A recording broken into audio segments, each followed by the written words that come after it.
Scotland's forests are the largest they have been for 900 years. The share of Scotland that is forested has increased from 6% a century ago to around 18% today. Here's a summary of the article. The share of Scotland that is forested has increased from 6% a century ago to around 18% today. Scotland's forests are expanding at breakneck speed. The share of Scotland that is forested has increased from just under 6% a century ago, to around 18% today. The country now has nearly as much forest as it did 1,000 years ago, according to data from researchers at Our World in Data. Forests first colonized the country some 11,000 years ago, after the last ice age retreated. By the Roman invasion of England 2,000 years ago, around half of Scotland's forests were already lost, largely as a result of deforestation. Scotland was soon covered in non-native pine plantations, which helped boost forest cover, but they were bad news for biodiversity. The New Statesman Daily, the best of the New Statesman, delivered to your inbox every weekday morning. This post received a score of 39,000, with an upvote ratio of 96%. Here are the top comments in response to this article. An example to follow for the rest of mankind.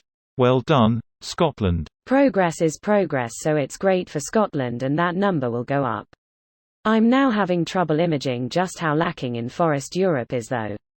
18% puts you right below 49th place Wyoming, in the US. Forest cover is even higher because we actually only measure timberland. I was actually surprised by New York, which somehow manages to be about 63% forest. Scotland is an exception because they cut down all the trees. This article explains the history. Sweden, by comparison, is 70% forest. Beat that, New York State. We have large areas of wetland in Scotland that date back to the last ice age here, which have been badly damaged by people trying to drain them and plant trees. The peat bogs are also, I think, the biggest carbon sink per acre of any type of land type, even more than a rainforest. Greater than the flow country is a large, rolling expanse of peatland and wetland area of Caithness and Sutherland in the north of Scotland. It is the largest expanse of blanket bog in Europe, and covers about 4,000 square kilometers, 1,500 square miles. It is an area of deep peat, dotted with bog pools and a very important habitat for wildlife, as well as climate change mitigation. As peat is largely made up of the remains of plants, which are themselves made up of carbon, it locks up large stores of carbon for thousands of years. That is actually great news. Now if we can just Brazil to join the party. Almost the same in Denmark, we were at 7% 100 years ago, now we're at 15%. That is crazy. It is 69%. Nice. Here in Sweden. What did you do to your forest? We cut it down for profit.